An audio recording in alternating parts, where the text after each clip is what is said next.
नमस्ते दर्शक मित्रों। उत्तर प्रदेश की योगी सरकार ने आदेश दिया था कि कांवड़ रूट पर जितने भी होटल, ढाबे और ठेले हैं, वो सब अपनी दुकानों पर अपना नाम और मोबाइल नंबर मोटे मोटे अक्षरों में लिखेंगे। योगी जी ने ये आदेश कांवड़ियों की आस्था को लेकर दिया था, लेकिन विपक्ष ने इसे हिंदू मुसलमान का मुद्दा बना दिया।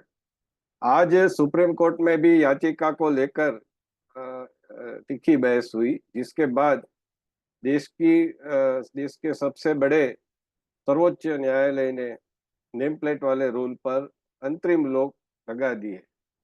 सुप्रीम कोर्ट ने कहा है कि दुकानदारों को अपनी पहचान बताने की आवश्यकता नहीं है। अभी बात ये आती है कि हम तो पहले से देखते आए हैं कि सभी दुकानों पर प्रोपराइटर के नाम दुकान के नाम के नीचे ही लिखे रहते थे। दुकान हो या होटल हो या कोई कुछ भी हो। और ये बात बहुत वर्षों की पुरानी है, ये कोई आज पिछले 10 वर्ष की नहीं है। हम जब छोटे थे तब से देखते आ रहे हैं।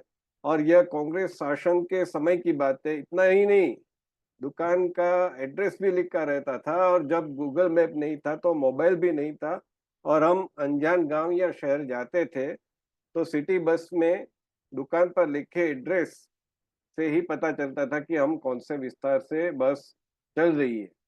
आज सर्वोच्च न्यायालय ने सरकार के आदेश पर जो अंतरिम रोक लगाते हुए बातें की है, वह सामान्य हिंदुओं को चुभने वाली है।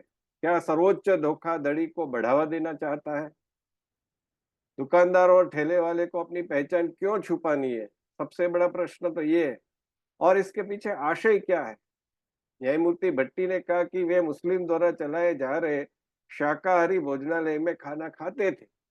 अब खाते होंगे, आप जाते होंगे, आपका मापदंड पूरे हिंदू समाज पर थोपा नहीं जा सकता।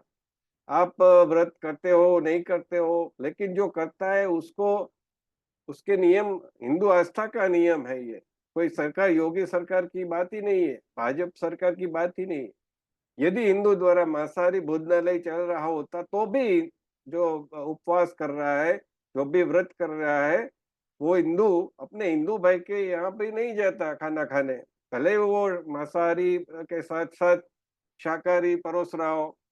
तो इसमें हिंदू मुसलमान वाला एंगल माननीय जज महोदय क्यों ला रहे हैं? क्या ये विपक्ष के प्रभाव में, विपक्ष के जो उनकी दलील है उसके प्रभाव में ये बात आपने कही है?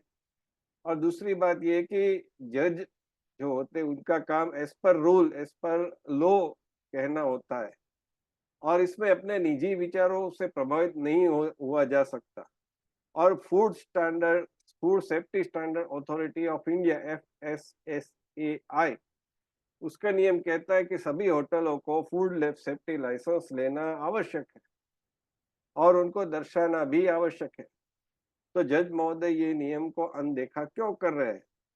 और थूक लगाकर फलों को रखना, बेचना, फलों में थोड़ा खाकर भ्रष्ट कर देना, रोटी या सब्जी उसमें थूक डालना, इसके अनगिनत वीडियो प्राप्य है। क्या माननीय जज महोदय इस बात से अनभिज्ञ होंगे?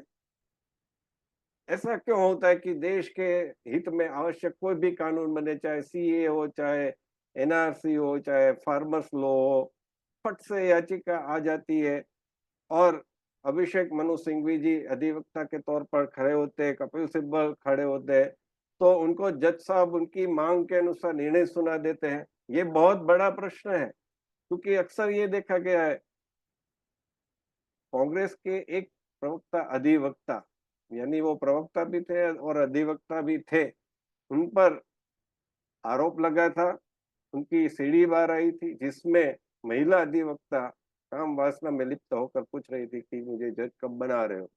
क्या यह इसी का प्रभाव तो नहीं है? दुख की बात यह है कि सरकार का पक्ष रखने वाला कोई अधिवक्ता इस निर्णय समय उपस्थित ही नहीं था। ऐसे समाचार आ रहे हैं। यदि सत्य है तो दुखद है।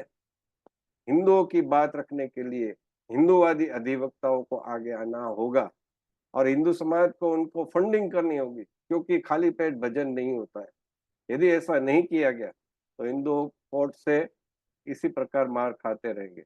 नमस्कार। यह वीडियो आपको कैसा लगा अवश्य बताएं। लाइक, कमेंट, सब्सक्राइब करने के लिए मैं नहीं कहूँगा, वो आप करने ही वाले हैं। मुझे इसकी सुनिश्चितता। धन्यवाद।